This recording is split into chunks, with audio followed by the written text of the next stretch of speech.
नमस्कार साथियों, स्वागत है आपका हमारे यूट्यूब चैनल में। और हम देख रहे हैं हिंदी नेटसेट अध्ययन। यहाँ पर जो है हम परिंदे कहानी देख रहे हैं और परिंदे कहानी का 1 घंटे का जो एक भाग था वह हमने अपलोड किया और इसके बाद आगे का जो अंश है वह देख रहे हैं। और एक ही कहानी हमारी इकाई 7 में बची हुई है परिंदे, वह हम पढ़ रहे हैं। तो यह जो कहानी है हमने कल देखी और उसके बाद आज जो भी अंश है वह यह सब कुछ हम निःशुल्क पढ़ाते हैं। और निःशुल्क अध्ययन करने के लिए हमारे चैनल को सब्सक्राइब और शेयर कीजिए, लाइक कीजिए और कमेंट भी कीजिए। अंधेरा उस छोटे से प्रेयर हॉल के चारों कोने से सिमटता हुआ उसके आसपास घिर आया है, मानो कोई उसकी आंखों पर पट्टी बांधकर उसे यहाँ तक ले आया हो, किसको, लतिका को। और अचानक उसकी आंखें खोल दी हो। उसे लगा कि जैसे मोमबत्तियों की धूमिल आलोक में कुछ भी ठोस वास्तविक न रहा हो। चैपल की छत, दीवारें, टेक्स्ट पर रखा हुआ डॉक्टर का सुघड़ सुडौल हाथ और पियानो के सुर अतीत की धुन को बेधते हुए स्वयं उस धुन का भाग बनते जा रहे हो।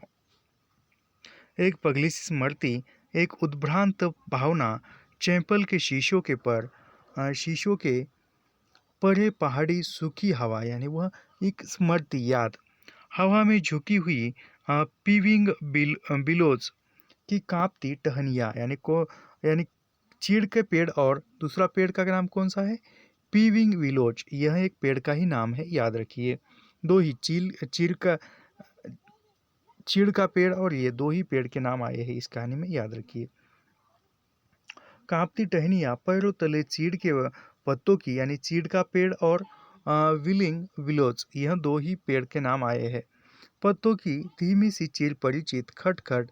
वहीं पर गिरीश एक हाथ में मिलिट्री का खाकी हैट लिए खड़ा है, यानी वहीं पर जो है गिरीश जो है वह हाथ में क्या लिया है? मिलिट्री का खाकी हैट लिए खड़ा है।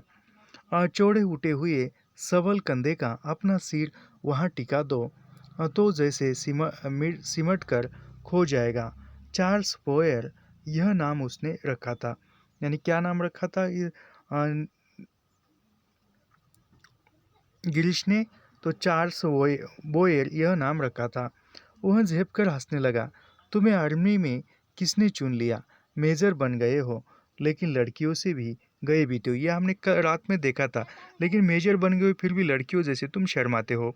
यह सब वह कहती नहीं, सिर्फ वो सोचती भरती। सोचा था कभी कहूँगी, वह कभी कभी नहीं आया। यानी सोचा था कि बाद में मिलने के बाद कहूँगी, लेकिन वह कह नहीं पाया, वह बाद में नहीं आया। बुरुस का लाल फूल लाए हो न झूठे खाकी कमीज के जिस में जेब में बैच चिपके। यानी वो कहाँ का बुरुस का लाल फूल तुम लाए हो ना, गुलाब का लाल फूल नहीं है, बुरुस का लाल फूल, याद रखिए। उसमें से मूसा हुआ बुरुस का फूल निकल आया। बुरसा हुआ यानी खराब हुआ हुआ बुरुस का फूल निकल आया। छी, सारा मुरझा गया, अभी खिला कहाँ। हाउ हाउ क्लीजी। उसके बालों में गिरीश का हाथ उलझ रहा है। फूल कहीं टिक नहीं, यानी वो बालों में गिरीश फूल लगाना चाहता है लेकिन वो फूल टिक नहीं पा रहा क्योंकि सूख गया था। वह मुड़ी और इससे पहले कि वह कुछ कह पाती, गिरीश ने अपना मिलिट्री का हेड थप से उसके सिर पर रख दिया। वह मंत्रमुग्ध सी वैसी ही खड़ी रही। उसके सिर पर गिरीश का हेड है, माथे पर छोटी सी बिंदी है, बिंदी पर उठते हुए बाल है। गिरीश ने उस बिंदी को अपने होठों से छुआ है। उसने उसके नंगे सिर को अपने दोनों होठों से हाथों में सिमट लिया है। लतिका, यानी ये याद है। गिरीश ने चिढ़ाते हुए कहा, मैन ईटर ऑफ कुमायूं। यानी गिरीश ने चिढ़ाते हुए क्या कहा? Man eater of Kumaon. उसका यह नाम गिरीश ने उसे चिढ़ाने के लिए रखा था। यानी लतिका को चिढ़ाने के लिए गिरीश ने कौन सा नाम रखा था? मैन ईटर ऑफ कुमायूं, यह नाम चिढ़ाने के लिए रखा था। अब वहाँ हंसने लगी। लतिका, सुनो, गिरीश का स्वर कैसा हो गया था ना, मैं कुछ भी नहीं सुन रही। लतिका, मैं कुछ महीनों में वापस लौट आऊँगा। यानी गिरीश कहता है कि मैं कुछ महीनों में वापस आऊँगा छुट्टियों पर। ना, मैं कुछ भी नहीं सुन रही, किंतु वह सुन रही है। वह नहीं सो कि वह नहीं जो गिरीश कह रहा है, यानी वह सुन रही, वह नहीं सुन रही कि गिरीश क्या कह रहा है वह, किंतु वह जो नहीं कहा जा रहा है, यानी जो नहीं कहा जा रहा है वह, जो उसके बाद कभी नहीं कहा गया। Lead kindly light. लड़कियों का शोर पियानो के सुरों में डूबा हुआ गिर रहा है, उठ रहा है। ह्यूबर्ट ने सिर मोड़कर लतिका को मिनिश भर देखा। आंखें मूंदे ध्यानमग्न प्रस्तुर मूर्ति सा वह स्थिर निश्चल खड़ी थी। क्या यह भाव उसके लिए है? क्या नहीं, वह जो निश्चल खड़ी थी, यह भाव गिरीश के लिए है क्या? क्या लतिका ने ऐसे क्षणों में उसे अपना साथी बनाया है? ह्यूबर्ट ने एक गहरी सांस ली और उस सांस में ढेर सी थकान उमड़ आई। देखो, मिस वुड कुर्सी पर बैठे बैठे सो रही है, यानी वहाँ पर प्रेयर हॉल में जो है मिस वुड जो है वह कुर्सी पर बैठे बैठे सो रही है। डॉक्टर होठों में ही फुसफुसाया। यह डॉक्टर का पुराना मजाक था कि वुड प्रार्थना करने के बहाने आंखें मूंदे हुए नींद की झपकियाँ लेती, यानी डॉक्टर कहते हैं डॉक्टर मुखर्जी कहते कि जो मिस वुड जो है वहाँ प्रिंसिपल है स्कूल की, वहाँ क्या है, प्रेयर करने के लिए आंखें बंद करती है और प्रेयर करते करते वहाँ सो जाती है। फादर अल्मर्ड ने कुर्सी पर फैले अपने गाउन को सिमेट लिया और प्रेयर बुक बंद करके मिस वुड के कानों में कुछ कहा। पियानो का शोर क्रमशः बंद पड़ने लगा। ह्यूबर्ट की अंगुलियां ढीली पड़ने लगी। सर्विस के समाप्त होने से पूर्व मिस वुड ने ऑर्डर पढ़कर सुनाया। बारिश होने की आशंका से आज के कार्यक्रम में कुछ आवश्यक परिवर्तन करने पड़े थे, यानी बारिश होने की आवश्यकता थी, संभावना थी और हुई थी, तो इसके लिए आज के कार्यक्रम में परिवर्तन बदल किया गया था। पिकनिक के लिए झूला देवी के मंदिर जाना संभव नहीं हो सका, यानी पिकनिक के लिए कहाँ जाना संभव नहीं हुआ, तो झूला देवी के मंदिर में जाना संभव नहीं हो सकेगा। इसलिए स्कूल से कुछ दूर मिडोज, यानी कहाँ पर जाते हैं, तो मिडोज में ही वहाँ का पिकनिक के लिए जाते हैं। लड़कियां नाश्ते के बाद जमा होगी। अब लड़कियों को दोपहर का लंच हॉस्टल किचन से ही ले जाना होगा, यानी लड़कियां जो है नाश्ता करके फिर दोपहर का जो भोजन है वो हॉस्टल से ले जाना होगा। केवल शाम की चाय मेडोज में पियेंगे बनेगी, यानी वह कहाँ जाने जाने वाले थे, झूला देवी के मंदिर जाना चाहते थे, लेकिन बारिश होने के कारण न जा सके और बाद में कहाँ जाते हैं, तो मेडोज यहाँ देखने जाते हैं, याद रखिए। पहाड़ों की बारिश का क्या भरोसा। कुछ देर पहले धुआंधार बादल गरज रहे थे। सारा शहर पानी में भीगा ठिठुर रहा था। अब धूप में नहाता नीला आकाश धुंध की ओर से बाहर निकालता हुआ फैल रहा था, यानी पहाड़ों की बारिश कभी आती है कभी जाती है, कुछ पता नहीं है। लतिका ने चैपल से बाहर आते हुए देखा। पीविंग विलोज की भीगी शाखाओं से धूप में चमकती हुई बारिश की बूंदें टपक रही थी। ये याद रखिए, पीविंग बिलोज। और लड़की यहाँ चौपल से बाहर निकलकर छोटे छोटे गुच्छे बनाकर कॉरिडोर में जमा हो गई। नाश्ते के लिए अभी पौन घंटा पड़ा था और उनमें से अभी कोई भी लड़की हॉस्टल जाने के लिए इच्छुक नहीं थी। छुट्टियां अभी शुरू हुई हुई थी, किंतु शायद इसलिए वे इन चंद बचे बचे कुचे क्षणों में अनुशासन के भीतर भी मुक्त होने का भरपूर आनंद उठाने। छुट्टियां थी तो वह कुछ समय के लिए वह अनुशासन में ये थे। मिस वुड को लड़कियों का यह गुलगपाड़ा अखरा, किंतु फादर अल्मर्ड के सामने वह उन्हें डांट फटकार नहीं सकी, यानी वह लड़कियों को डांटना चाहती थी लेकिन फादर अल्मर्ड के सामने वह नहीं डांट सकी। अपनी झुंझलाहट दबाकर वह मुस्कुराते हुए बोली, कल सब चली जाएगी, सारा स्कूल वीरान हो जाएगा। फादर एल्मर्ड का लंबा ओजपूर्ण चेहरा चैंपल की घुटी हुई गरमाई से लाल हो उठा था। कॉरिडोर के जंगले पर अपनी छड़ी लटका कर वह बोले, यानी कौन, फादर एल्मर्ड। छुट्टियों में पीछे हॉस्टल में कौन रहेगा, यानी छुट्टियों में हॉस्टल में कौन रहेगा। पिछले 2-3 सालों से मिस लतिका ही रह रही है और डॉक्टर मुखर्जी छुट्टियों में कहीं नहीं जाते, यानी छुट्टियों में कौन रहता है, डॉक्टर मुखर्जी और लतिका ही। डॉक्टर तो सर्दी गर्मी यही रहते हैं, यानी डॉक्टर जो है सर्दी गर्मी यही रहती है। मिस वुड ने इसमें से फादर की ओर देखा। वह समझ नहीं सकी कि फादर ने डॉक्टर का प्रसंग क्यों छेड़ दिया, यानी वह डॉक्टर मुखर्जी का प्रसंग फादर ने क्यों छेड़ दिया, वह नहीं समझ पाई। कौन, Miss Wood principal. Doctor Mukherjee छुट्टियों में कहीं नहीं जाते। 2 महीने की छुट्टियों में बर्मा जाना काफ़ी कठिन है। फादर मिस वुड हंसने लगी, यानी वह कहती कि 2 महीने की छुट्टी में बर्मा जाना बहुत कठिन काम है, तो वह यह कहने के बाद मिस वुड जो है हंसने लगी। मिस वुड, पता नहीं आप क्या सोचती है, मुझे तो मिस लतिका का हॉस्टल में अकेले रहना कुछ समझ में नहीं आता। लेकिन फादर, मिस वुड ने कहा, यानी वह मिस वुड ने कहा फादर को कि मुझे समझ में नहीं आता कि लतिका अकेली हॉस्टल में क्यों रहती है। यह तो कॉन्वेंट स्कूल का नियम है कि कोई भी टीचर छुट्टियों में अपने खर्चे पर हॉस्टल में रह सकते हैं। यानी छुट्टियों के दिनों में कोई भी टीचर जो है वह हॉस्टल में रहना है तो खुद का खर्चे के लिए। मैं फिलहाल स्कूल के नियमों की बात नहीं कर रहा। मिस लतिका डॉक्टर के संग यहाँ अकेली रह जाएगी।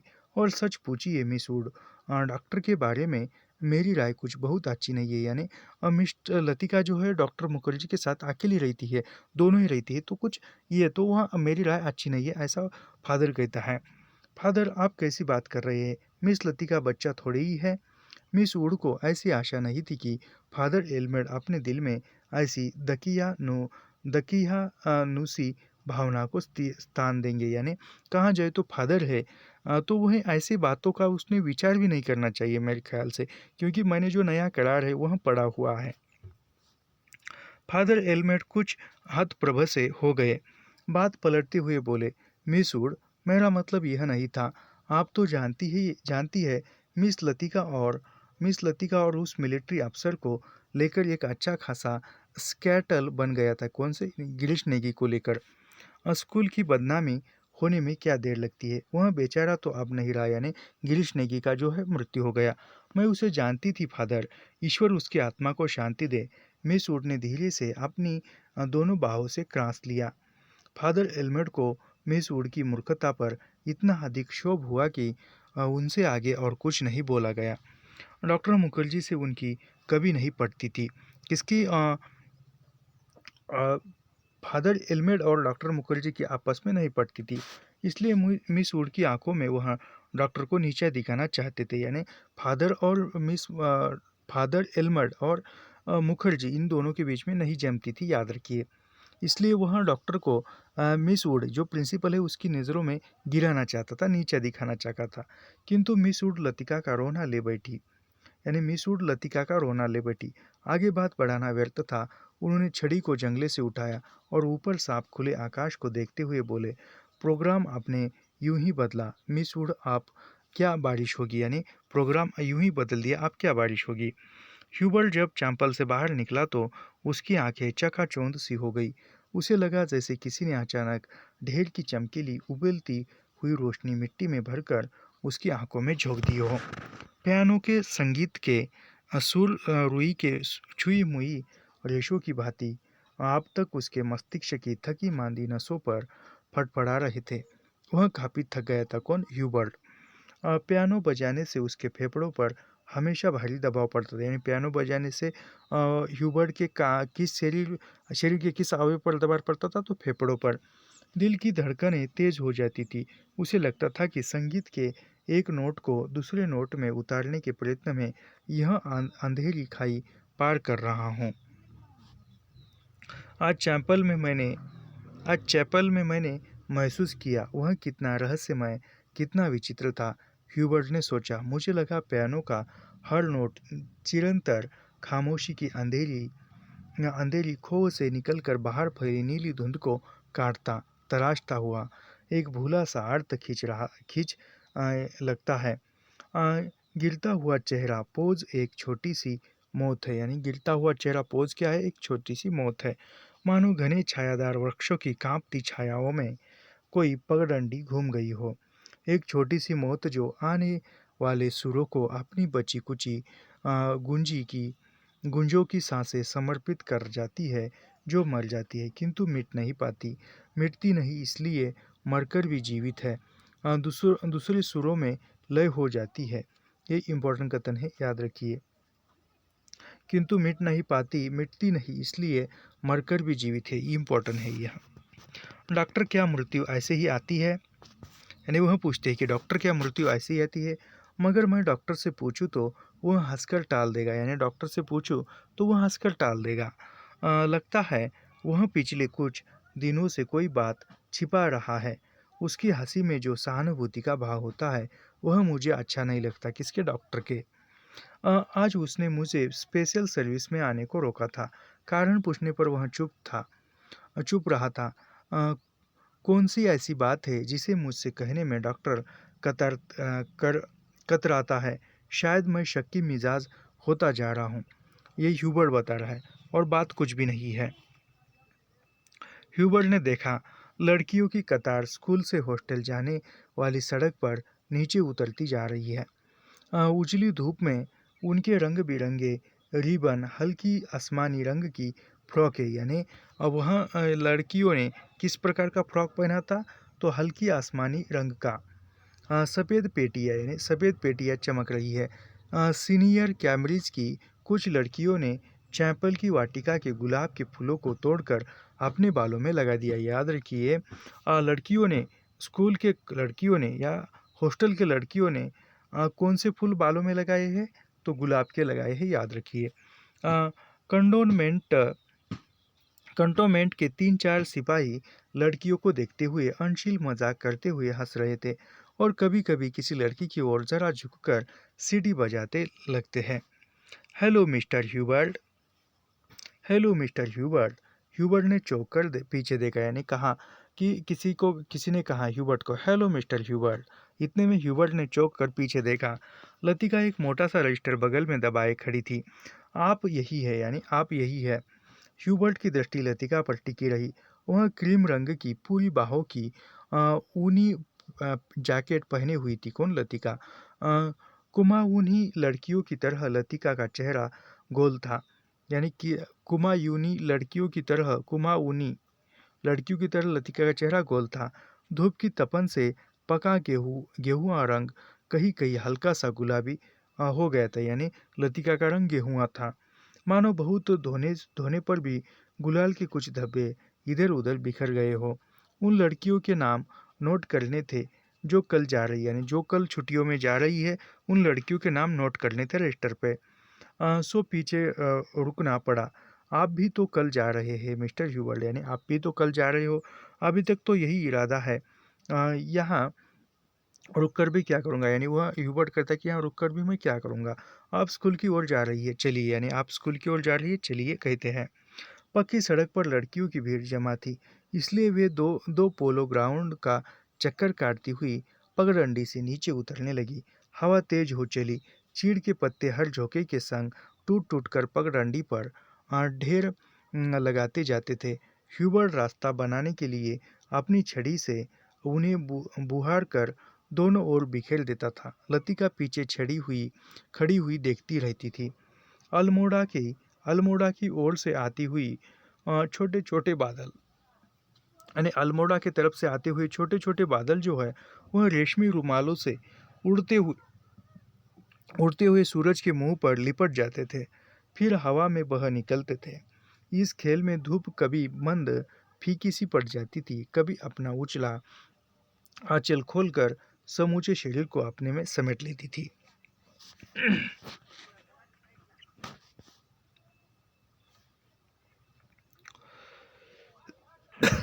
लतिका तनिक आगे आगे निकल गई। ह्यूबर्ट की सांसें चढ़ गई, यानी ह्यूबर्ट की जो सांसें चढ़ गई, और वह धीरे धीरे हाँफता हुआ पीछे आ रहा था। जब वे पोलो ग्राउंड के पोलो ग्राउंड, और एक कहानी में नाम आया है, किस कहानी में? अपना अपना भाग्य कहानी में पोलो ग्राउंड का नाम आया है, याद रखिए। पवेलियन को छोड़कर मिस सिमिट्री के दाई ओर मुड़े तो लतिका ह्यूबर्ट की प्रतीक्षा करने लगी, खड़ी हो गई।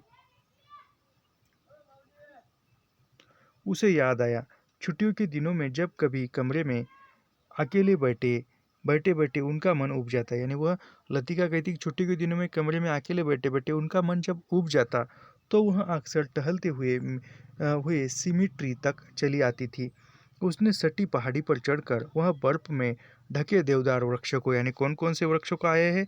जो विलोच, ये एक नाम आया है, चीड़ का वृक्ष, और देवदार का वृक्षों का भी नाम आया है, जिनकी झुकी हुई शाखा से रुई के गोलों सी बर्फ नीचे गिरा करती थी, जिन्हें बाजार जाने वाली सड़क पर बचे क्लेज पर फिसला करते थे।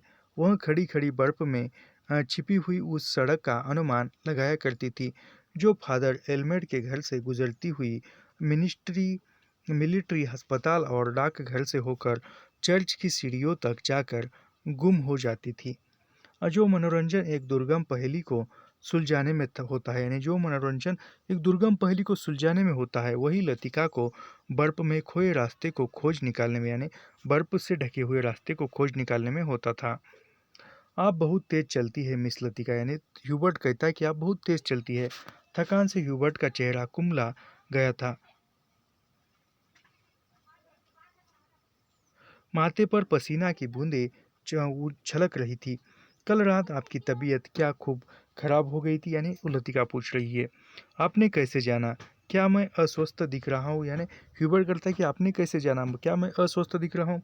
ह्यूबर्ट के स्वर में हल्की सी खींच का आवाज़ था। सब लोग मेरी सेहत को लेकर क्यों बात शुरू करते हैं? उसने सोचा, नहीं मुझे तो पता भी नहीं चलता। वह तो सुबह करीमुद्दीन ने बातों बातों ही में जिक्र छेड़ दिया, यानी मुझे लतिका कहती कि मुझे पता नहीं चलता था, मुझे करीमुद्दीन ने सुबह बता दिया। लतिका कुछ अप्रतिभ सी हो गई। कोई खास बात नहीं, वही पुराना दर्द शुरू हो गया था। अब बिल्कुल ठीक है। अपने कथन की पुष्टि के लिए ह्यूबर्ट छाती सीधी करके तेज कदम बढ़ाने लगा, यानी वो तेज चलकर दिखा रहा है कि मेरी तबीयत ठीक है। डॉक्टर मुखर्जी को दिखलाया था, वह सुबह आए थे। उसकी बात कुछ समझ में नहीं आती। हमेशा दो बातें एक दूसरे से उल्टी कहते हैं।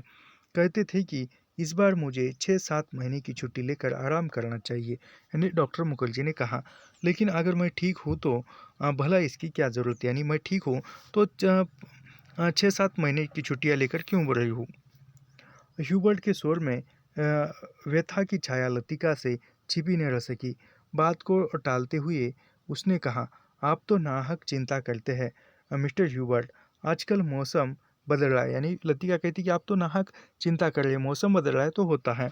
अच्छे भले आदमी तक बीमार हो जाते हैं। ह्यूबर्ट का चेहरा प्रसन्नता से दमकने लगा, यानी वो कहती कि अच्छे खासे आदमी बीमार हो जाते हैं, मौसम बदल रहा है तो वह खुश हुआ। उसने लतिका को ध्यान से देखा। वह अपने दिल का संशय मिटाने के लिए निश्चय हो जाना चाहता था कि कहीं लतिका उसे केवल दिलासा देने के लिए तो झूठ नहीं बोल रही है। यही तो मैं सोच रहा था मिस लतिका। डॉक्टर की सलाह सुनकर मैं डर ही गया। भला 6 महीने की छुट्टी लेकर मैं अकेला क्या करूँगा? स्कूल में तो बच्चों के संग मन लग रहता है, यानी स्कूल में बच्चों के संग मन लगा रहता है। ये कौन कहता है? ह्यूबर्ट कहता है। सच पूछो तो दिल्ली में ये दोनों महीनों की छुट्टियाँ काटना अभी दूभर हो जाता है, यानी ह्यूबर्ट कहाँ का रहने वाला है तो दिल्ली में रहने वाला है। ये 2 महीने की छुट्टियाँ भी दिल्ली में काटना मुश्किल हो जाएगा। मिस्टर ह्यूबर्ट कल आप दिल्ली जा रहे हैं।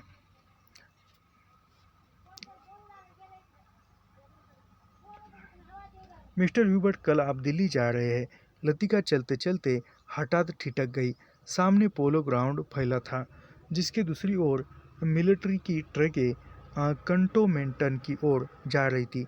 ह्यूबर्ट को लगा जैसे लतिका की आंखें अधमुंदी सी खुली रह गई, मानो पलकों पर एक पुराना भूला सा सपना सरक आया है। मिस्टर ह्यूबर्ट आप दिल्ली जा रहे हैं? इस बार लतिका ने प्रश्न नहीं दोहराया, यानी प्रश्न नहीं दोहराया कि आप दिल्ली जा रहे हैं। उसके स्वर में केवल एक असीम दूरी का भाव गिराया। बहुत अरसा पहले मैं भी दिल्ली गई थी, यानी लतिका कहती कि बहुत वर्ष पहले मैं भी दिल्ली गई थी मिस्टर ह्यूबर्ट। तब मैं बहुत छोटी थी। न जाने कितने बरस बीत गए। हमारी मौसी का ब्याह वही हुआ था, यानी लतिका का मौसी का ब्याह कहाँ हुआ था तो दिल्ली में हुआ था। बहुत सी चीज़ें देखी थी, लेकिन अब तो सब कुछ धुंधला सा पड़ गया है। इतना याद है कि अब कुतुब पर चढ़े थे। सबसे ऊंची मंजिल से हमने नीचा, यानी दिल्ली में लतिका कहाँ पर चढ़ी थी? जो कुतुब था, कुतुब मीनार था, वहाँ पर चढ़े थे। न जाने कैसा लगा था। नीचे चलते हुए आदमी चाबी भरे हुए खिलौने से चलते हैं लगते हैं। हमने ऊपर से उन मूंगफलियाँ फेंकी थी, लेकिन हम बहुत निराश हुए थे क्योंकि उसमें किसी ने हमारी तरफ नहीं देखा। शायद माँ ने मुझे डांटा था। एक मिनट, ये क्या हो गया? शायद वो मूंगफली वो शाने माँ ने मुझे डांटा था, ऐसा लतिका कहती है। और मैं सिर पर नीचे झांकते हुए डर गई थी। सुना है अब तो दिल्ली इतना बदल गया है कि पहचान नहीं जाता। ये लतिका ह्यूबर्ट से कहती कि सुना है कि अब दिल्ली जो है इतना बदल गया है कि पहचाना नहीं जाता। वे दोनों फिर चलने लगे। हवा का वेग ढीला पड़ने लगा। उड़ते हुए बादल अब सुस्ताने लगे थे। उसकी छायाएँ नंदा देवी और पंचचूली की पहाड़ियों पर गिर पड़ी थी। यानी कौन सी देवी? नंदा देवी। और पंचचूली की पहाड़ियों पर गिर पड़ी थी। स्कूल के पास पहुँचते-पहुँचते चीड़ के पेड़ पीछे छूट गए। कहीं-कहीं खुबानी के पेड़ों के कौन से? चीड़ के पेड़, खुबानी के पेड़, याद रखिए। आसपास पुरुष के लाल फूल धूप में चमक जाते थे। स्कूल तक आने में उन्होंने अपोलो ग्राउंड का लंबा चक्कर लगा लिया था। मिस लतिका, आप कहीं छुट्टियों में जाती क्यों नहीं? सर्दियों में तो यहाँ सब कुछ वीरान हो जाता होगा। यानी ह्यूबर्ट कहता है लतिका को कि आप छुट्टियों में क्यों नहीं जाती? यहाँ छुट्टियों में तो सर्दियों में वीरान लगता होगा।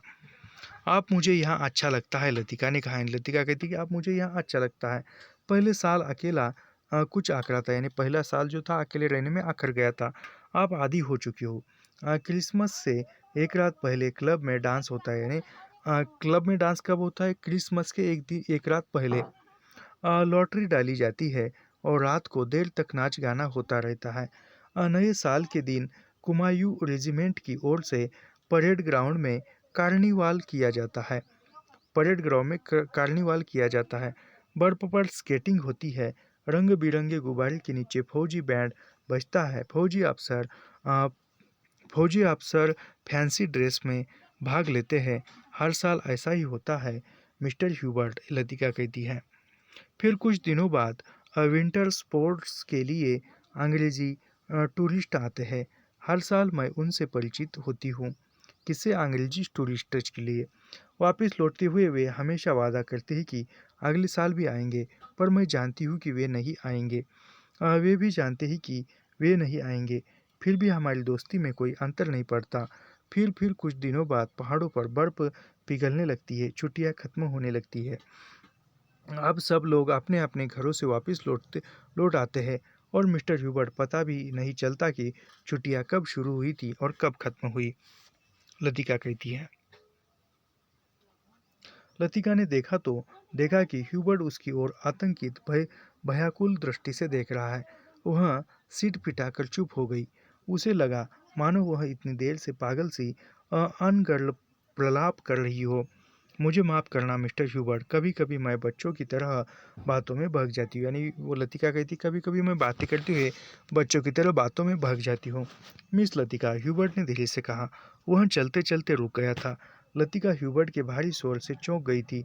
क्या बात है मिस्टर ह्यूबर्ट? यानी वह ज़ोर से चल रहा था, लेकिन उसकी तबीयत जो थी साथ नहीं दे रही थी। वह पत्र, उसके लिए मैं लज्जित हूँ। यानी जो पत्र दिया था उसके लिए मैं लज्जित हूँ। उसे आप वापस लौटा दे। समझ ले कि मैंने उसे कभी नहीं लिखा था। यानी वो पत्र के लिए मैं लज्जित हूँ। वो पत्र मुझे वापस दीजिए और समझूंगा कि आप समझिए कि मैंने कभी लिखा ही नहीं था। लतिका कुछ समझ न सकी। दिग्वा भ्रांत सी खड़ी हुई ह्यूबर्ट के पीले उद्यमी चेहरे को देखती रही। ह्यूबर्ट ने धीरे से लतिका के कंधे पर हाथ रख दिया। कल डॉक्टर ने मुझे सब कुछ बता दिया। यानी कल डॉक्टर ने मुझे सब कुछ बता दिया। अगर मुझे पहले से मालूम होता तो मैं ह्यूबर्ट हकलाने लगा। यानी वह तुम्हारा जो ग्रीष्म के साथ प्रेम प्रकरण है, यह यदि पहले पता होता तो मैं नहीं लेता, लेकिन मैंने दिया। मिस्टर ह्यूबर्ट, किंतु लतिका से आगे कुछ भी नहीं कहा गया। उसका चेहरा सफ़ेद हो गया था। किसका? ह्यूबर्ट का। दोनों चुपचाप कुछ देर तक स्कूल के गेट के बाहर खड़े रहे। मीडोज पगडंडियों पर पत्ते छायाओं से घिरा छोटा सा द्वीप मानो कोई घोंसला दो हरी घाटियों के बीच आ दबा हो। भीतर घुसते ही पिकनिक के काले आग से झुलसे हुए पत्थर, अधजली टहनियाँ, बैठने के लिए बिछाए गए पुराने अखबारों के टुकड़े इधर उधर बिखरे हुए दिखाई दे जाते हैं। अक्सर टूरिस्ट पिकनिक के लिए यहाँ आते हैं। मेडोज को बीच में काटता हुआ टेढ़ा मेढ़ा बरसाती नाला बहाता है जो दूर से धूप में चमकता हुआ सफ़ेद रिबन सा दिखाई देता है। यहीं पर कांट के तख्तों का बना हुआ टूटा सा पुल है, जिस पर लड़कियां हिचकोले खाते हुए चल रही है। डॉक्टर मुखर्जी, आप तो सारा जंगल जला देंगे। यानी वो कहती कि डॉक्टर मुखर्जी, आप जो है सारा जंगल जला देंगे। वो बीड़ी पीते हुए, सिगरेट, बीड़ी नहीं, मिस वुड ने अपनी ऊंची एड़ीज के सैंडल से जलती हुई दिया सलाई को दबा डाला, जो डॉक्टर ने सिगार सुलगाकर चीड़ के पत्तों के ढेर पर फेंक दिया था। वे नाले से कुछ दूर हटकर चीड़ के दो पेड़ों से गूती हुई छाया के नीचे बैठे बैठे थे। उसके सामने एक छोटा सा रास्ता नीचे पहाड़ी गांव की ओर जाता था, जहां पहाड़ की गोद में शक्कर पाड़ों के खेत एक दूसरे के नीचे, यानी कौन से खेत? शक्कर पाड़ों के खेत एक दूसरे से नीचे बिछे हुए थे। दोपहर के सन्नाटे में भेड़ बकरियों के गलों में बंधी हुई घंटियों का शोर हवा में भागता हुआ समाई दे जाता था। घास पर लेटे लेटे डॉक्टर सिगार पीते रहे। जंगल की आग आग कभी देखी है मिस वुड? यानी वह ह्यूबर्ट कहता है कि जंगल की आग कभी आपने देखी है मिस वुड? एक अलमस्त नशे की तरह धीरे धीरे फैलती जाती है। आपने कभी देखी है डॉक्टर? मिस वुड ने पूछा। यानी मिस वुड पूछती कि आपने कभी देखी है डॉक्टर? मुझे तो बड़ा डर लगता है। बहुत साल पहले शहरों को जलते हुए देखा था। यानी डॉक्टर मुखर्जी कहते हैं कि बहुत साल पहले मैंने शहरों को जलते हुए देखा था। डॉक्टर लेटे हुए आकाश की ओर ताक रहे थे। एक एक मकान ताश के पत्तों की तरह गिरता जाता, यानी वो बर्मा का। दुर्भाग्यवश ऐसे अवसर देखने में बहुत कम आते हैं। आपने कहाँ देखा डॉक्टर? यानी वो मिस वुड पूछती कि आपने वो कहाँ देखा डॉक्टर घर जलते हुए? लड़ाई के दिनों में आपने शहर रंगून को जलते हुए देखा, यानी अपना शहर रंगून को जलते हुए देखा, याद रखिए।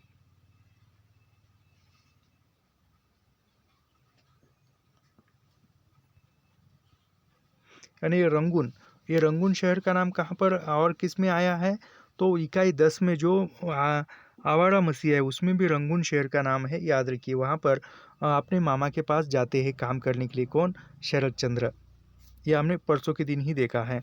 तो रंगून को जलते हुए, यानी रंगून को जलते हुए, यानी रंगून शहर के मिस्टर ह्यूबर्ट बर्मा में कौन से शहर में? तो रंगून के थे, याद रखिए। मिस वुड की आत्मा को ठेस लगी, किंतु फिर भी उसकी उत्सुकता शांत नहीं हुई। आपका घर, क्या वह भी जल गया था? यानी मिस वुड बोल रही कि आपका घर भी जल गया? डॉक्टर कुछ देर तक चुपचाप लेटा रहा। हम उसे खाली छोड़कर चले आए थे, यानी हम खाली छोड़कर चले आए थे, बाद में जल गया क्या पता नहीं। मालूम नहीं बाद में क्या हुआ। अपने व्यक्तिगत जीवन के संबंध में कुछ भी कहने में डॉक्टर को कठिनाई महसूस होती है, यानी व्यक्तिगत जीवन के बारे में बताने में डॉक्टर जो है एक कठिनाई महसूस करता। डॉक्टर, क्या आप कभी वापस बर्मा जाने की बात नहीं सोचते? ये वुड पूछ रही है, मिस्टर वुड। डॉक्टर ने अंगड़ाई ली और करवट बदलकर औंधे मुंह लेट गए। उनकी आंखें मूंद गई और माथे पर बालों की लटें झूल आई। सोचने से क्या होता है मिस वुड?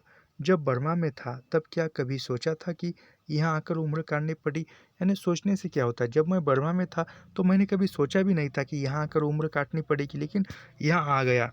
लेकिन डॉक्टर, कुछ भी कह लो, अपने देश का सुख कहीं और नहीं मिलता। ये मिस्टर वुड कहती है डॉक्टर मुखर्जी को कि अपने देश में जो मज़ा है, सुख है, वह कहीं और नहीं मिलता। यहाँ तुम चाहे कितने वर्ष रह लो, आपने को हमेशा अजनबी पाओगे। ये इम्पोर्टेंट कथन है, पूछा हुआ है मेरे ख्याल से।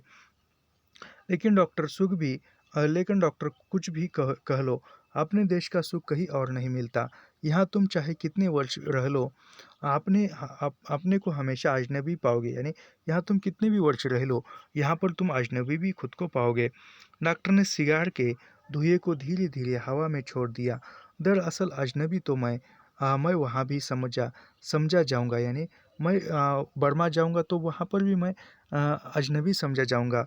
मिस वुड, इतने वर्षों बाद मुझे कौन पहचानेगा? इस उम्र में नए सिरे से रिश्ते जोड़ना काफ़ी सिर दर्द का काम है। यानी वह कहते कि इस उम्र में जाऊंगा तो मुझे कौन पहचानेगा वहाँ, और जो का पहचान बनाने में, नए रिश्ते जोड़ने में भी वहाँ बहुत सिर दर्द है। कम से कम मेरे बस की बात नहीं है। लेकिन डॉक्टर, आप कब तक इस पहाड़ी कस्बे में पड़े रहेंगे? इसी देश में रहना है तो किसी बड़े शहर में प्रैक्टिस शुरू कर दीजिए। यानी वहाँ यूड कहती है कि आप इस पहाड़ी शहर में कब तक रहोगे? आपको यही रहना है तो किसी अच्छे से शहर में जाकर रहना शुरू कीजिए। प्रैक्टिस बढ़ाने के लिए कहाँ कहाँ भटकता फिरूंगा मिस वुड। जहाँ रहो वही वही मरीज मिल जाते हैं, यानी जहाँ रहो वही मरीज मिल जाते हैं इलाज करने के लिए। यहाँ आना था कुछ दिनों के लिए, फिर मुद्दत हो गई और टिका रहा। आप कभी जी उबेगा, कहीं चला जाऊंगा। जड़ें कहीं नहीं जमती जमती तो पीछे भी कुछ नहीं छूट जाता, यानी जड़ें कहीं पर नहीं, एक जगह पर टिक नहीं सकता। और यानी एक अकेलापन, ह्यूबर्ट के अंदर अकेलापन है, लतिका के अंदर अकेलापन है, उसके साथ डॉक्टर मुखर्जी के साथ अकेलापन है, यानी कि अकेलेपन की कहानी है। मुझे अपने बारे में कोई गलतफहमी नहीं है मिस वुड, मैं सुखी हूँ। यानी डॉक्टर कहता है कि मुझे अपने बारे में कोई, खुद के बारे में कोई गलतफहमी नहीं, मैं सुखी हूँ। मिस वुड ने डॉक्टर की बात पर विशेष ध्यान नहीं दिया। दिल में वह हमेशा डॉक्टर को उच्च लापरवाह और सनकी समझती है। सनकी को, यानी डॉक्टर को हमेशा उच्चंखल, लापरवाह कौन सनकी कौन समझती है, तो मिस वुड समझती है।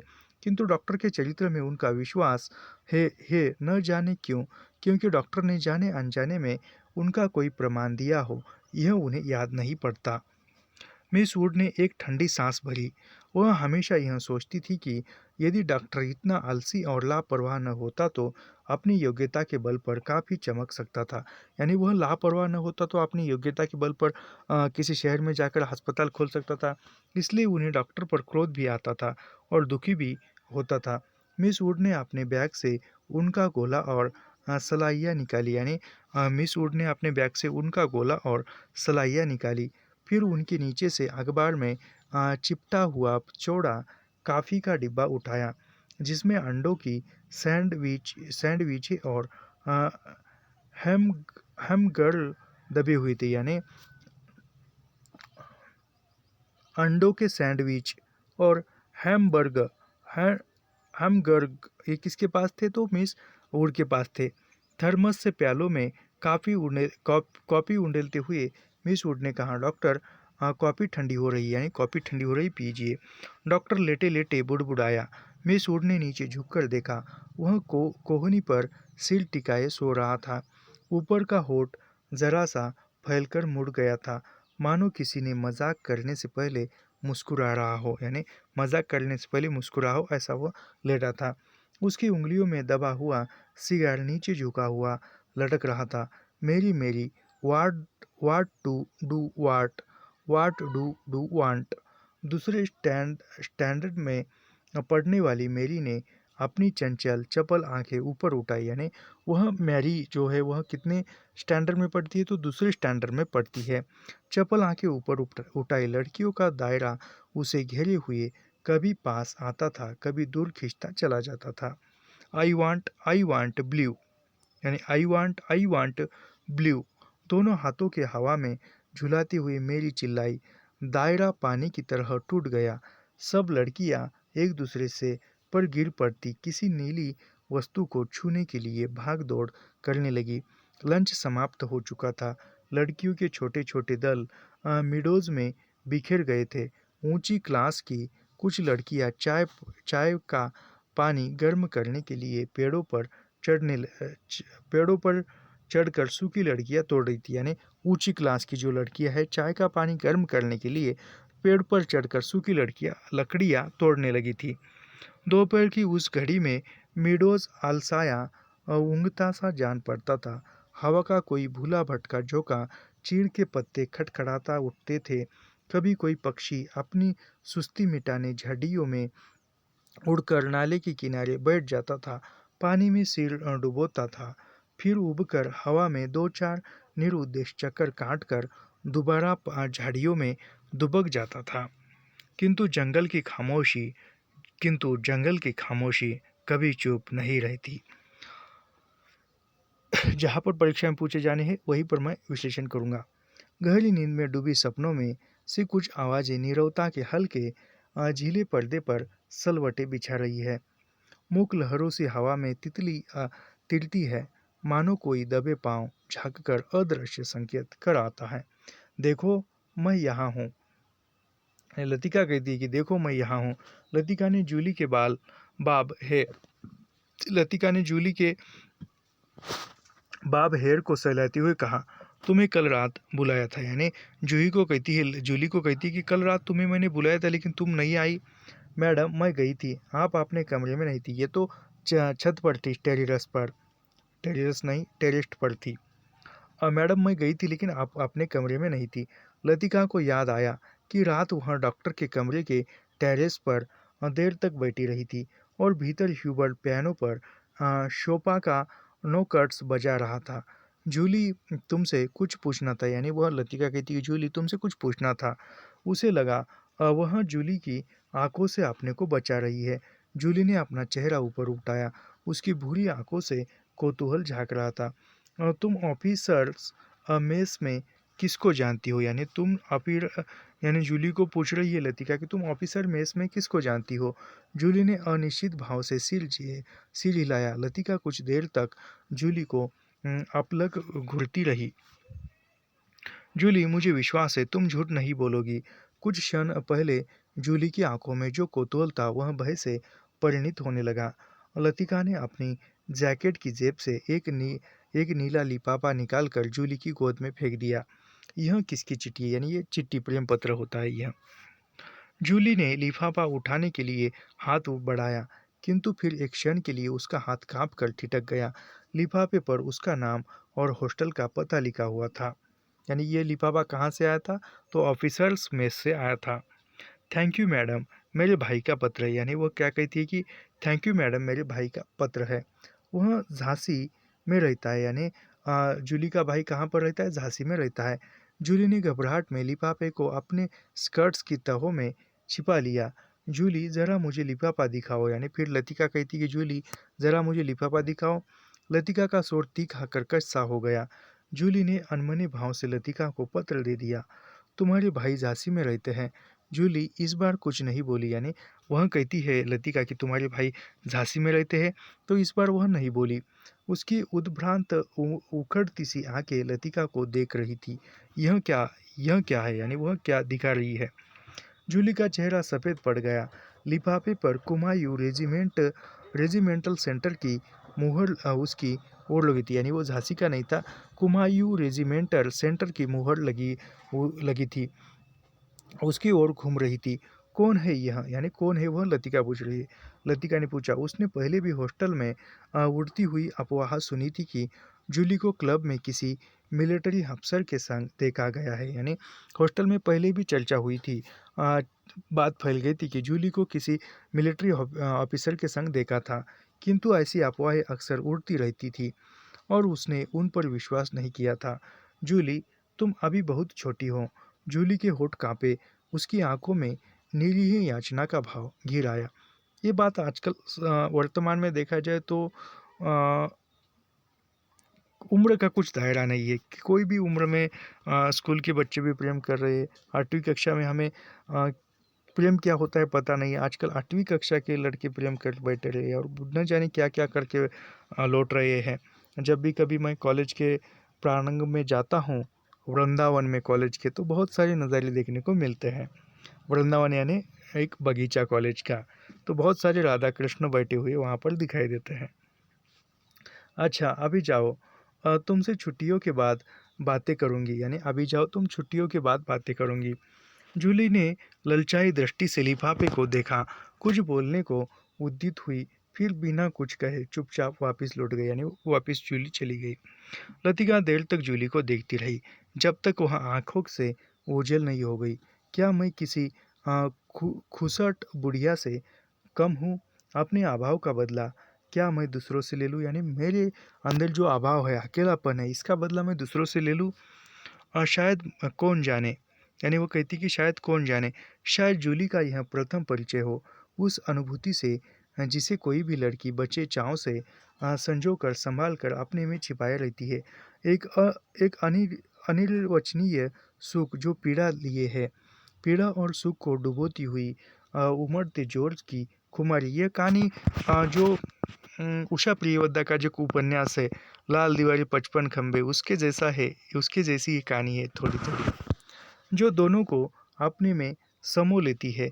एक दर्द जो आनंद से उपजा है और पीड़ा देता है। यही इसी देवदार के नीचे, यानी देवदार के पेड़ों का ही नाम है, चीड़ का पेड़, देवदार के पेड़, याद रखिए। नीचे उसे भी यही लगा था। जब गिरीश ने पूछा था तुम चुप क्यों हो, वह आंखें मूंदे सोच रही थी। सोच कहाँ रही थी, जी रही थी, उस क्षण को जो भय और विस्मय के बीच बीता था। बहका सा पागल क्षण। वह अभी पीछे मुड़ेगी तो गिरीश की नर्वस मुस्कुराहट दिखाई दे जाएगी, यानी पीछे मुड़ेगी तो उसको गिरीश की याद आ जाएगी। उस दिन से आज दोपहर तक का अतीत एक दुखद स्वप्न की मानित टूट जाएगा, यानी जो दुखद सपना जो है वह फिर से सामने आ जाएगा। वही देवदार है जिस पर उसने अपने बालों के क्लिप से गिरीश का नाम लिखा था। पेड़ की छाल उतारी नहीं थी, क्लिप टूट टूट जाता था, यानी वो क्लिप से वो ये कोई प्रेमी आज भी वर्तमान में कोई भी नायक नायिका किसी पेड़ के नीचे मिलते हैं तो वहाँ पर ऐसे उसके वह ऐसे छाल को उसको ये करके उस पर नाम लिखते हैं कोई तो। तब गिरीश ने अपने नाम के नीचे उसका नाम लिखा था, यानी गिरीश ने अपने नाम के नीचे उसका नाम यानी लतिका का नाम लिखा था। जब कभी कोई अक्षर बिगड़ कर टेढ़ा मेढ़ा हो जाता था तब वह हंसती थी और गिरीश का कांपता हुआ हाथ भी कांप जाता था। लतिका को लगा कि जो वह याद करती है वही भूलना भी चाहती है, यानी लतिका जो याद कर रही है गिरीश की यादें वह यादें भूलनी भी चाहती है। ये बात बिल्कुल सही है। लेकिन जब सचमुच ये वास्तविक जीवन में भी ऐसा होता है, यदि ब्रेकअप होता है, इंसान उस इंसान को भूलना चाहता है लेकिन भूल नहीं पाता, रह रह कर उसकी यादें आती है। मैंने इस पर एक शेर भी लिखा हुआ है, अ, बीत गए वह दिन, यादें अभी भी बाकी है, छूट गए हाथों से हाथ मगर छुअन अभी भी बाकी है, ओझल हो गए आँख से वह मगर दिल में तस्वीर अभी भी उनकी बाकी है। खैर छोड़िए, आगे बढ़ते हैं। लेकिन जब सचमुच भूलने लगती है तब उसे भय लगता है, नहीं सचमुच वो यादें भूलने लगती है तो वह भय लगता है कि जैसे कोई उसकी किसी चीज़ को उसके हाथों से छीने लिए रह रही है। ये जो यादें हैं वो भूलना चाहती है लेकिन भूल नहीं पाती और भूलने का प्रयास करती है तो उसको डर लगता है और उसको लगता है कि जैसे कोई उसकी चीज़ जो है वह कोई हाथों से छीन रहा है, ऐसा कुछ जो सदा के लिए खो जाएगा। बचपन में जब कभी वह अपने किसी खिलौने को खो देती थी, यानी लतिका बचपन में अपने किसी खिलौने को खो देती थी तो वह गुमसुम सी होकर सोचा करती थी कहाँ रख दिया मैंने, यानी वह गुमसुम सी होकर सोचा करती थी कि कहाँ रख दिया। जब बहुत दौड़ धूप करने पर खिलौना मिल जाता, यानी बहुत ढूंढने के बाद, परिश्रम करने के बाद वह खोया हुआ खिलौना मिल जाता और वह बहाना करती कि आप उसे खोज ही रही है, यानी वह बहाना करती कि आप भी उसको खोज रही है कि वह अभी मिला नहीं है। जिस स्थान पर खिलौना रखा होता जानबूझकर उसे छोड़कर घर के दूसरे कोने में उसे खोजने का उपक्रम करती, यानी वो खिलौना पता है कहाँ पर है फिर भी उसको न लेकर दूसरे स्थान पर जाकर खोजती थी। तब खोई हुई चीज़ की याद रहती, इसलिए भूलने का भय नहीं रहता था, यानी बचपन में। आज वह उस बचपन के खेल का बहाना क्यों नहीं कर पाती, यानी आज वह बचपन के खेल का बहाना क्यों नहीं कर पाती। ये कितना एक देखिए सहृदयी भाव से पढ़ते हैं तो बहुत दिल में दर्द उठता है। जो जिसका दिल टूटा है वही टूटे हुए दिल की दास्तां पहचान सकता है। बहाना शायद करती है, उसे याद करने का बहाना जो भूलता जा रहा है। दिन महीने बीत जाते हैं और वह उलझी रहती है, यानी दिन महीने बीत जाते हैं और फिर भी लतिका जो है उन्हीं यादों में उलझी रहती है। अनजाने में गिरीश का चेहरा धुंधला पड़ता जाता है। याद वह करती है किंतु जैसे किसी पुरानी तस्वीर के धूल भरे शीशे को साफ कर रही हो, यानी याद कैसी करती है जैसे पुराना शीशा है उस पर धूल जमी हुई है और उसको साफ कर रही हो, वैसी यादें उभर कर मन में आती हैं। अब वैसा दर्द नहीं होता, अब वैसा दर्द नहीं होता कैसा जिस प्रकार नया नया दर्द हुआ था। सिर्फ उसको याद करती है जो पहले कभी होता था, तब उसे अपने पर ग्लानि होती है। वह फिर जानबूझकर उस घाव को कुदेरती है जो भरता जा रहा है, खुद ब खुद उसकी कोशिशों के बावजूद भरता जा रहा है। देवदार पर खुदे हुए अधमीटे नाम लतिका की ओर निस्तब्ध नीरव भाव से विहार रहे, यानी जो देवदार के पेड़ पर नाम लिखे हुए थे वह नाम अधमीटे है और वह भी नाम दिख रहे हैं। मिडोज के घने घने सन्नाटे में नाले पार से खेलती हुई लड़कियों की आवाज़ें गूंज आ जाती है। What do do want, what do you want, यह लड़कियों की आवाज़ें। कितनी कहानी है देखते हैं।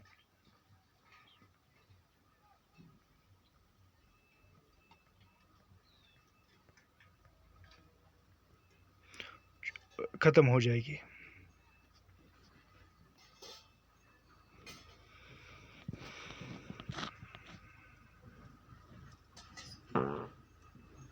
ये तो हो गया।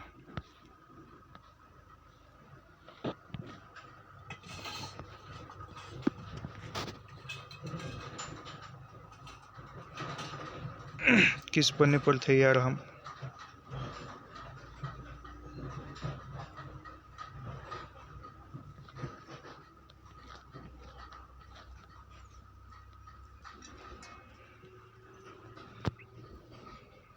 एक कॉपी बच गई, ये तो हो गया।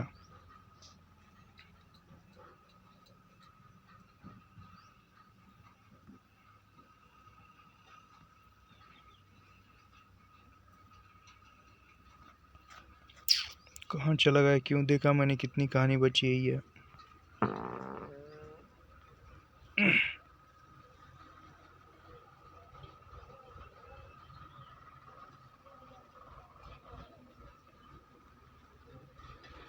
हाँ, ये यहाँ तक।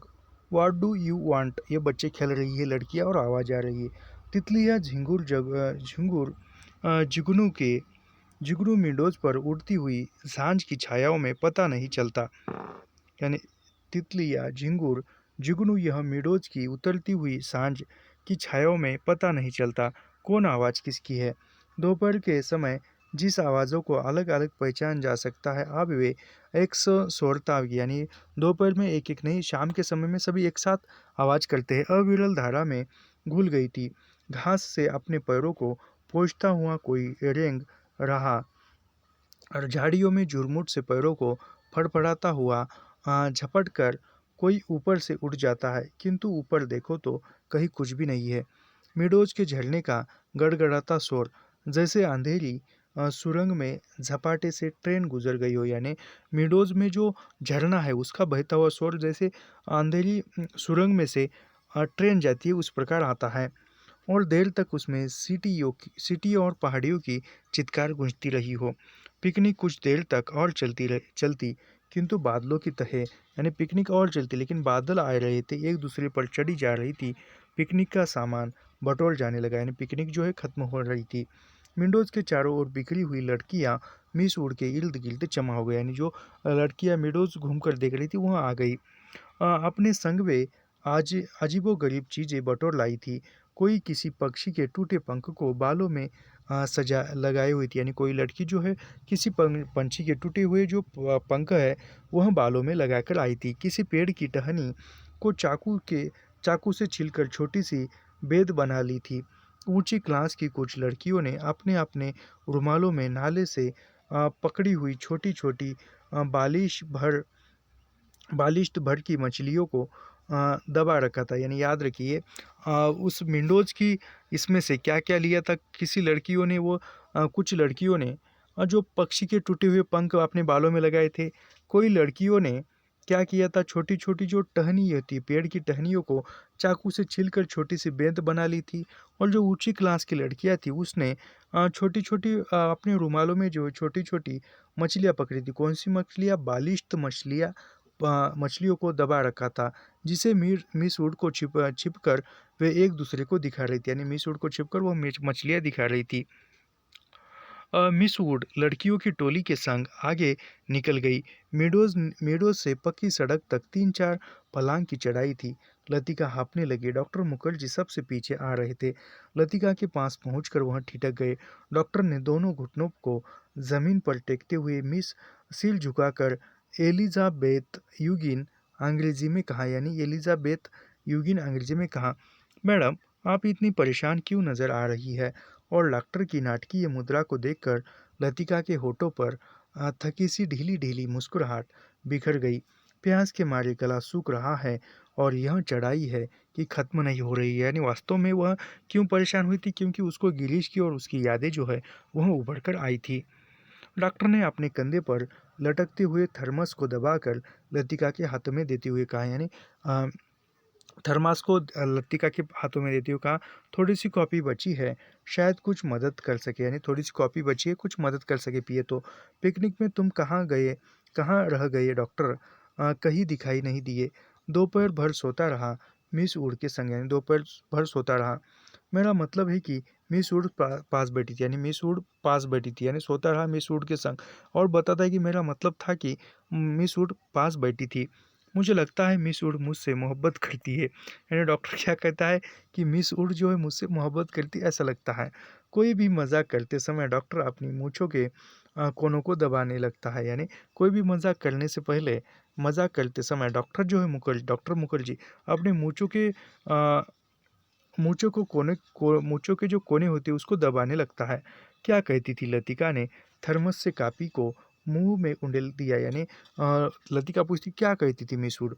शायद कुछ कहती, लेकिन बदकिस्मती ने बीच में ही मुझे नींद आई। यानी शायद कुछ कहती लेकिन मुझे नींद आ गई। मेरी जिंदगी के कुछ खूबसूरत प्रेम प्रसंग कम वक्त इस नींद के कारण अधूरे रह गए। यानी वह मुखर्जी कहता है कि मेरी जिंदगी के प्रेम प्रसंग जो है इस कमबख्त नींद के कारण अधूरे रह गए।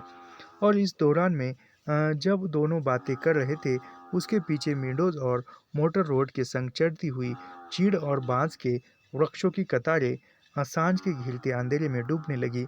मानो प्रार्थना करते हुए उन्होंने चुपचाप अपने सिर नीचे झुका लिए। पेड़ों ने इन्हीं पेड़ों के ऊपर बादलों में गिरजे का क्रास कहीं उलझा पड़ा था। उसके नीचे पहाड़ों की ढलान पर पीछे हुए खेत भागती हुई गिलहरियों से लग रहे थे, जो मानो किसी की टोह में स्तब्ध ठिठक गई हो। डॉक्टर मिस ह्यूबर्ट पिकनिक पर नहीं आए। यानी वह कहती है कि मुखर्जी को Latika doctor mister Hubert picnic पर नहीं आए। डॉक्टर मुखर्जी टॉर्च जलाकर लतिका के आगे आगे चल रहे थे। मैंने उन्हें मना कर दिया था कि किस लिए। यानी वह ह्यूबर्ट कहता है, मुखर्जी कहता है डॉक्टर, तो मैंने ह्यूबर्ट को आने के लिए मना कर दिया था। फिर लतिका कहती किस लिए। अंधेरे में पैरों के नीचे दबे हुए पत्तों की चमराहट के अतिरिक्त कुछ सुनाई नहीं देता था। डॉक्टर मुखर्जी ने धीरे से खांसा। पिछले कुछ दिनों से मुझे संदेह होता जा रहा है कि ह्यूबर्ट की छाती का दर्द शायद मामूली दर्द नहीं है। यानी ह्यूबर्ट की छाती का जो दर्द है वह मामूली साधारण दर्द नहीं है। डॉक्टर थोड़ा सा हंसा, जैसे उसे अपनी यह गंभीरता अरुचिकर लग रही हो। डॉक्टर ने प्रतीक्षा की, शायद लतिका कुछ कहेगी, किंतु लतिका चुपचाप उसके पीछे चल रही थी। यह मेरा महज शक है, शायद मैं बिल्कुल गलत हूँ, किंतु यह बेहतर होगा कि वह अपने एक फेफड़े का एक्सरे करा ले। यानी अपने फेफड़े का एक्सरे करा ले, ऐसा वह ह्यूबर्ट लतिका को बता रहा है। इसमें कम से कम कोई भ्रम तो नहीं होगा। यानी एक्सरे करके देखेंगे तो कोई भ्रम नहीं होगा। आपने मिस्टर ह्यूबर्ट से इसके बारे में कुछ कहा है। अभी तक कुछ नहीं कहा। यानी वह लतिका पूछती है डॉक्टर को कि आपने ह्यूबर्ट को कुछ कहा है। फिर ह्यूबर्ट करता है कुछ नहीं। ह्यूबर्ट ज़रा सी बात पर चिंतित हो उठता है। यानी ह्यूबर्ट जो है ज़रा सी बात पर चिंतित हो उठता है, इसलिए कभी साहस नहीं हो पाता। डॉक्टर को लगा उसके पीछे आते हुए लतिका के पैरों का शोर सहसा बंद हो गया। उन्होंने पीछे मुड़कर देखा, लतिका बीच सड़क पर अंधेरे में छाया सी चुपचाप निश्चल खड़ी है। यानी वह बीमारी गंभीर है कहाँ और सुनकर वह ये निश्चल हो गई। डॉक्टर लतिका का शोर भर्राया हुआ था। क्या बात है मिस लतिका, आप रुक क्यों गई। डॉक्टर क्या मिस ह्यूबर्ट, यानी लतिका पूछती क्या मिस ह्यूबर्ट, यानी कुछ बड़ी बीमारी है क्या। डॉक्टर ने अपनी टॉर्च की मध्यम रोशनी लतिका पर उठा दी। उसने देखा लतिका का चेहरा एकदम पीला पड़ गया। यानी वह कहीं ना कहीं लतिका के ये दिल का कनेक्शन ह्यूबर्ट से जुड़ा हुआ है और वह रह रह कर पत्ते सी कांप जाती है। मिस लतिका क्या बात है, आप तो बहुत डरी सी जान पड़ती है। कुछ नहीं डॉक्टर, मुझे कुछ याद आ गया था। वे दोनों फिर चलने लगे। कुछ दूर जाने पर उसकी आंखें ऊपर उठ गई। पक्षियों का एक बेड़ा धूमिल आकाश में त्रिकोण बनाता हुआ पहाड़ों के पीछे से उसकी ओर आ रहा था। लतिका और डॉक्टर सिर उठाकर इन पक्षियों को देखते रहे। लतिका को याद आया, हर साल सर्दी की छुट्टियों से पहले ये परिंदे मैदानों की ओर उड़ते हैं, कुछ दिनों के लिए बीच के इस पहाड़ी स्टेशन पर बसेरा करते हैं, प्रतीक्षा करते हैं बर्फ के दिनों की, जब वे नीचे अजनबी अनजाने देशों में उड़ जाएंगे। यानी बर्फ आए तो कहीं दूर गर्मी के स्थान पर जाते हैं और फिर बर्फ खत्म होने पर लौट आते हैं। क्या वे सब भी प्रतीक्षा कर रहे हैं वहाँ डॉक्टर मुखर्जी ह्यूबर्ट, लेकिन कहाँ के। लिए, यानी सब प्रतीक्षा कर रहे, डॉक्टर मुखर्जी प्रतीक्षा कर रहा है, ह्यूबर्ट कर रहा है, लतिका कर रहे, लेकिन कहाँ के लिए प्रतीक्षा कर रहे? हम कहाँ जाएँगे? यही तो रहना है, यानी जीवन में अकेलापन है, वह किस प्रकार होता है, किसकी अकेलेपन में क्या-क्या होता है, यह सब कुछ इस कहानी में बताया है। किंतु उसका कोई उत्तर नहीं मिला। उस अंधेरे में मीडोज़ के झरनों के भूतेले शोर और चीड़ के पत्तों की सरसराहट के अतिरिक्त कुछ सुनाई नहीं देता था। लतिका हड़बड़ाकर चौंक गई। अपनी छड़ी पर झुका हुआ डॉक्टर धीरे-धीरे सीटी बजा रहा था। मिस लतिका, जल्दी कीजिए, बारिश शुरू होने वाली। वह कहता है कि मिस लतिका जल्दी चलिए, बारिश शुरू होने वाली है। और हॉस्टल पहुँचते-पहुँचते बिजली चमकने लगी थी, यानी हॉस्टल आते-आते बिजली कड़कड़ाने लगी। किंतु उस रात बारिश देर तक नहीं हुई। बादल बरसने भी नहीं पाते थे कि हवा के थपेड़े से धकेले, यानी बारिश आई तो हवा आती है और बारिश जो है आगे बढ़ जाती थी। आह! पैरों को चींटी ने काट लिया। दूसरे दिन तड़के ही बस पकड़नी थी, यानी तड़के यानी सुबह ही बस पकड़नी पड़ती थी। इसलिए डिनर के बाद लड़कियां सोने के लिए अपने-अपने कमरों में चली गई थी। जब लतिका अपने कमरे में गई तो उस समय कुमायूं रेजिमेंट सेंटर का बिगुल बज रहा था, यानी वो कहाँ का? कुमायूं रेजिमेंट सेंटर का बिगुल बज रहा था। उसके कमरे में करीमुद्दीन कोई पहाड़ी धुन गुनगुनाता हुआ लैंप में गैस पंप कर आ रहा था, यानी ये कोई एक पहाड़ी धुन जो है गा रहा था। एक बार ऐसा होता है, कोई नहीं होता और जब वो गाते हैं।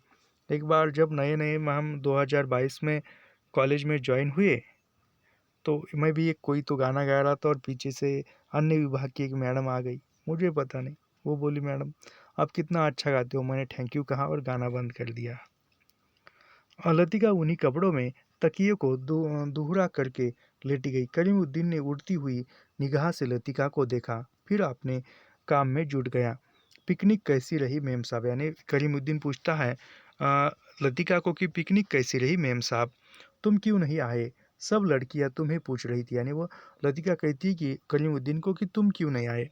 यानी पिकनिक के लिए कौन नहीं आया था? ह्यूबर्ट और करीमुद्दीन नहीं आए थे, याद रखिए, पूछा जा सकता है।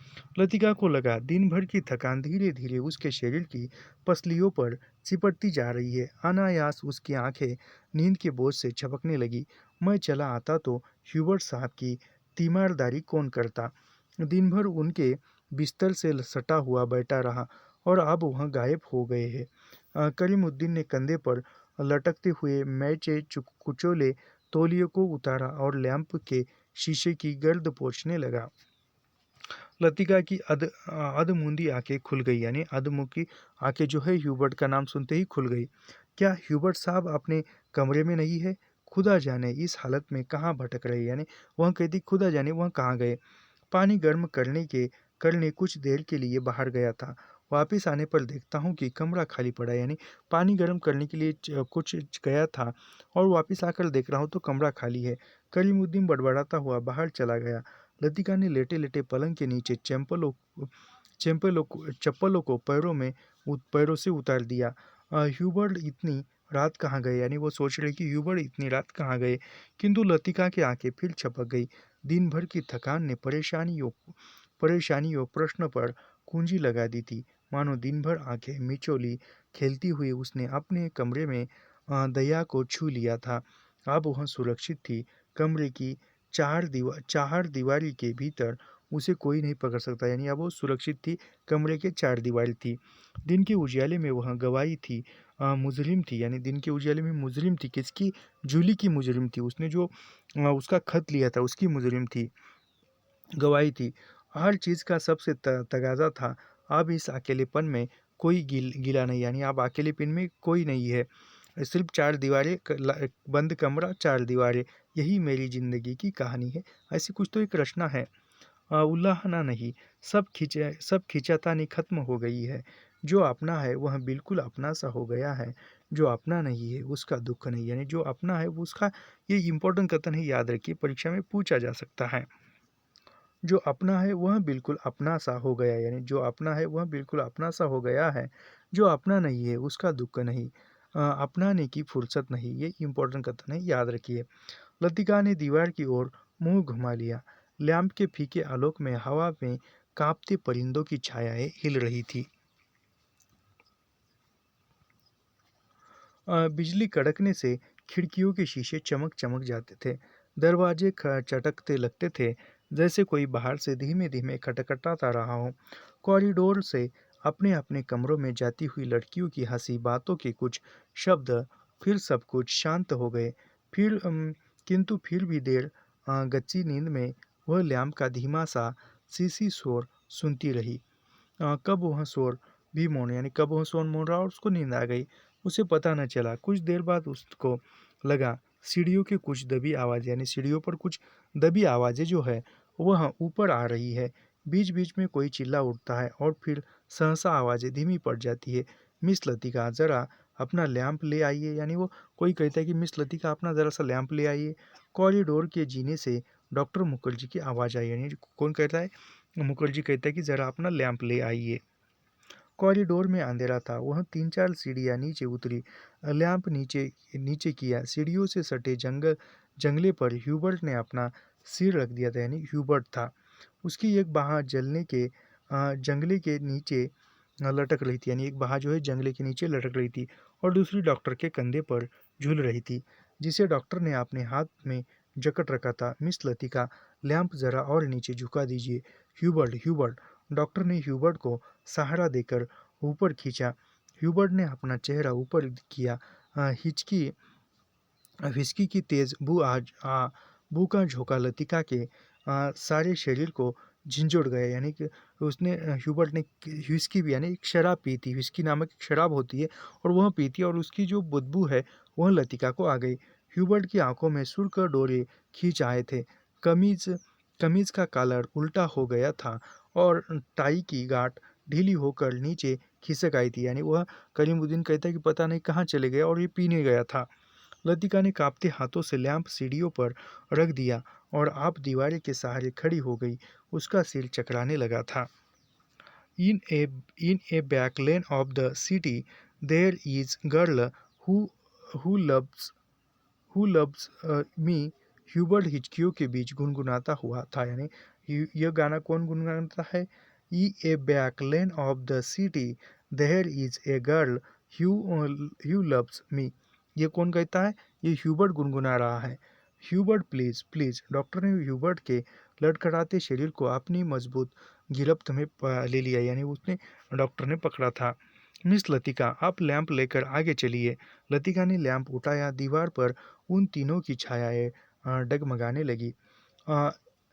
इन a back lane of the city there is a girl who loves me. ये फिर गा रहे हैं ह्यूबर्ट।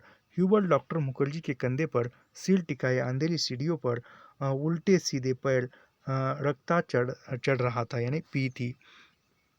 डॉक्टर हम कहाँ हैं? यानी वो कहती कि डॉक्टर हम कहाँ हैं? ह्यूबर्ट सहसा इतनी जोर से चिल्लाया कि उसकी लड़खड़ाती आवाज़ सुनसान अंधेरे में कॉरिडोर की छत से टकराकर देर तक हवा में गूंजती रही। ह्यूबर्ट, डॉक्टर को एकदम ह्यूबर्ट कर गुस्सा आया, यानी वह डॉक्टर को गुस्सा आ गया। फिर अपने गुस्से पर ही उसे खींच हो आई और वह ह्यूबर्ट की पीठ थपथपाने लगा। कुछ बात नहीं है ह्यूबर्ट, ह्यूबर्ट डियर, तुम सिर पर थक गए हो। ह्यूबर्ट ने अपनी आंखें डॉक्टर पर गड़ा दी। उसमें एक भयभीत बच्चे सी कातरता झलक रही थी, मानो डॉक्टर के चेहरे से वह किसी प्रश्न का उत्तर पा लेना चाहती हो। यानी थक गए हो, ऐसा कहने के बावजूद। ह्यूबर्ट के कमरे में पहुंचकर डॉक्टर ने उसे बिस्तर पर लिटा दिया, यानी बिस्तर पर लिटा दिया। ह्यूबर्ट ने बिना किसी विरोध के चुपचाप जूते मोजे उतार लिए। जब डॉक्टर ह्यूबर्ट की टाई जो है गले की वह उतारने लगा तो ह्यूबर्ट अपनी कोहनी के सहारे उठा। कुछ देर तक डॉक्टर को आंखें फाड़ते हुए घूरता रहा, फिर धीरे से उसका हाथ पकड़ लिया, यानी डॉक्टर टाई खोल रहा है और वो घूरता रहा और वह पकड़ता है हाथ।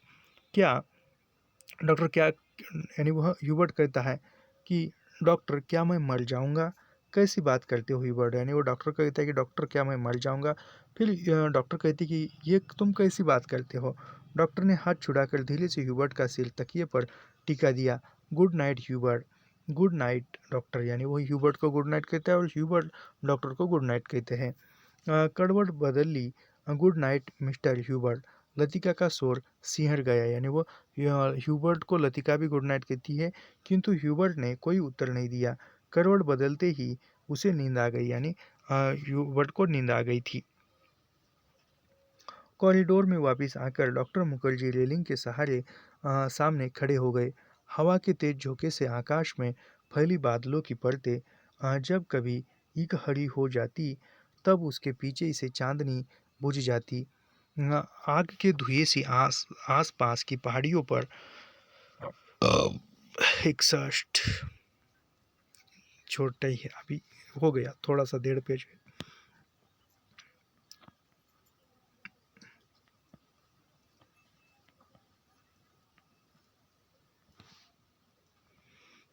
किंतु ह्यूबर्ट ने कोई उत्तर नहीं दिया, यानी ह्यूबर्ट ने कोई उत्तर नहीं दिया। करोड़ बदलते ही उसको नींद आ गई। किसको? ह्यूबर्ट को। कॉरिडोर में वापस आकर डॉक्टर मुखर्जी रेलिंग के सामने खड़े हो गए, यानी कॉरिडोर में आए और वहाँ सामने रेलिंग के सामने खड़े हो गए। हवा के तेज झोंके से आकाश में फैले बादलों की परतें जब कभी इकहरी हो जाती, तब उसके पीछे से चांदनी बुझती। आग के धुएं से आसपास पहाड़ियों पर फैल जाती थी। आपको मिस्टर ह्यूबर्ट कहाँ मिले? यानी लतिका पूछती है डॉक्टर को कि आपको मिस्टर ह्यूबर्ट कहाँ मिले? लतिका कॉरिडोर के दूसरे कोने में रेलिंग पर झुकी हुई थी। क्लब के बार में उन्हें देखा था, यानी डॉक्टर कहती कि मैंने क्लब के बार में उसे देखा था। किसको? ह्यूबर्ट को। मैं न पहुंचता तो न जाने कब तक बैठे रहते, यानी डॉक्टर कहती कि मैं न पहुंचता तो न जाने कब तक वह बार में ही बैठते रहते। डॉक्टर मुखर्जी ने सिगरेट जलाई। उन्हें अभी 1-2 मरीजों के घर जाना था, यानी डॉक्टर मुखर्जी को अन्य और भी 1-2 मरीजों के घर जाना था मरीज को देखने के लिए। कुछ देर तक उन्हें टाल देने के इरादे से वह कॉरिडोर में खड़े रहे। नीचे अपने क्वार्टर में बैठा हुआ करीमुद्दीन माउथ आर्गन पर कोई पुरानी फिल्म धुन बजा रहा था, यानी माउथ आर्गन पर पुरानी फिल्म का धुन कौन बजा रहा था? तो करीमुद्दीन बजा रहा था, याद रखिए। आज दिन भर बादल छाए रहे, लेकिन खुलकर बारिश नहीं हुई, यानी दिन भर बादल छाए रहे लेकिन बारिश नहीं हुई। क्रिसमस तक शायद मौसम ऐसा ही रहेगा। कुछ देर तक दोनों चुपचाप खड़े रहे। कौन? करीमुद्दीन नहीं, लतिका और डॉक्टर मुखर्जी। कॉन्वेंट स्कूल के बाहर फैले लॉन से झिंगुरों का अनवरत शोर चारों ओर फैला निस्तब्धता को और भी अधिक घना बना रहा था। कभी कभी ऊपर मोटा रोड पर किसी कुत्ते की रियाहट सुनाई पड़ जाती थी। डॉक्टर कल रात आपने मिस्टर ह्यूबर्ट से कुछ कहा था मेरे बारे में? यानी वह लतिका कहती है कि कल रात ह्यूबर्ट को मेरे बारे में आपने कुछ कहा था, वही जो सब लोग जानते हैं, यानी वही कहा था जो सब लोग जानते हैं। और ह्यूबर्ट जिसे जानना चाहता था, यानी ह्यूबर्ट उसको जानना चाहता था, नहीं जानता था। डॉक्टर ने लतिका की ओर देखा। वह जड़वत अविचलित रेलिंग पर झुकी हुई थी, यानी जड़वत और रेलिंग पर झुकी हुई थी। अवश्य हम सब की अपनी अपनी जिंदगी होती है, कोई छोड़ देता है, कोई आखिर तक उससे चिपका रहता है। यानी ये इम्पोर्टेंट कथन है, परीक्षा में पूछा हुआ है।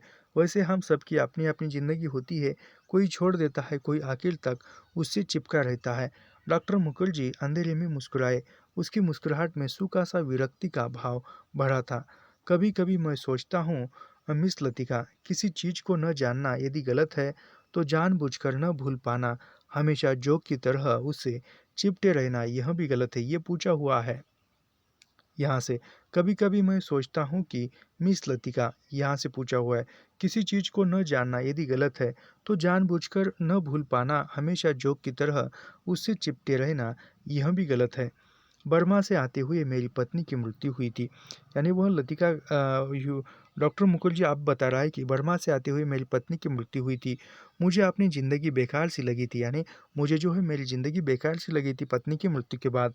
आज इस बात को अरसा गुजर गया और ऐसा जैसा आप देखती है मैं जी रहा हूँ, यानी जैसा आप देखती कि मैं जी रहा हूँ, उम्मीद है किसी काफ़ी अरसा और भी जिएगा, यानी उम्मीद है कि काफ़ी वर्ष जो है और भी जीऊँगा। ज़िंदगी काफ़ी दिलचस्प लगती है और यदि उम्र की मजबूरी न होती तो शायद मैं दूसरी शादी करने में भी न हिचकता, यानी उम्र न होती, उम्र की पाबंदी न होती तो मैं दूसरी भी शादी करता। इसके बावजूद कौन कह सकता है कि मैंने अपनी पत्नी से प्रेम नहीं करता, यानी वो कहते कि मुखर्जी कौन कह सकता है कि कौन कह सकता है कि मैं मेरी पत्नी से प्रेम नहीं करता। आज भी करता हूँ, यानी आज भी करता हूँ। लेकिन डॉक्टर, लतिका का गला रूंध आया, यानी लतिका का गला रूंध आया था। क्या मिस लतिका, यानी वो कहती, क्या मिस लतिका? डॉक्टर, सब कुछ होने के बावजूद वह क्या चीज़ है जो हमें चलाए चलती है? ये भी इम्पोर्टेंट कथन है। सब कुछ होने के बावजूद वह क्या चीज़ है जो हमें चलाए चलती है? हम रुकते हैं तो भी अपने रेले में वह हमें घसीटते ले जाती है। ये परीक्षा में पूछा हुआ है। लतिका को, यानी किसको? लतिका डॉक्टर को पूछ रही है। और लतिका को लगा कि वह जो कहना चाह रही है कह नहीं पा रही है। पा रही है, जैसे अंधेरे में कुछ खो गया है जो मिल नहीं पा रहा है, शायद कभी नहीं मिल पाएगा। यानी अंधेरे में कोई चीज़ जो है खो गई है और वह मिल नहीं पा रही है और शायद आगे भी न मिल पाएगी। यह तो आपको फादर अल्मंड की बता सकेंगे मिस लतिका, यानी वह चीज़ क्या है वह फादर अल्मंड ही बता सकेंगे। और डॉक्टर की खोखली हंसी में उनका पुराना सनकीपन उभर आया था। अच्छा, चलता हूँ मिस लतिका, मुझे काफ़ी देर हो गई है। डॉक्टर ने दिया सलाई जलाकर घड़ी को देखा। Good night miss Latika, good night doctor. यानी एक दूसरे ने, लतिका और डॉक्टर ने एक दूसरे को गुड नाइट कहा और चले गए। डॉक्टर के जाने पर लतिका कुछ देर तक अंधेरे में रेलिंग से सटी खड़ी रही। हवा चलने से कॉरिडोर में जमा हुआ कोहरा सिहर उठा था। शाम को सामान बांधते हुए लड़कियों ने अपने अपने कमरे के सामने जो पुरानी कापियाँ, अखबारों और रद्दी के ढेर लगा दिए थे, वे सब अंधेरे में कॉरिडोर में हवा के झोंके से इधर उधर बिखरने लगी थी।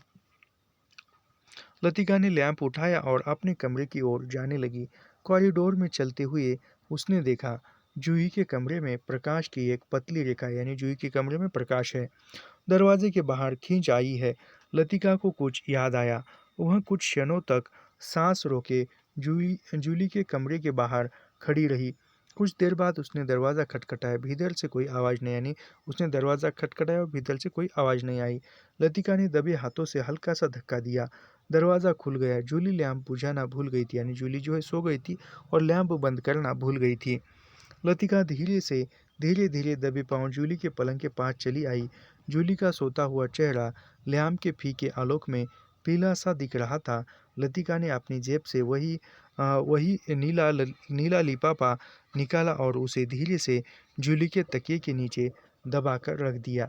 यहाँ पर जो है कहानी खत्म होती है। तो इस प्रकार अकेलेपन की कहानी है।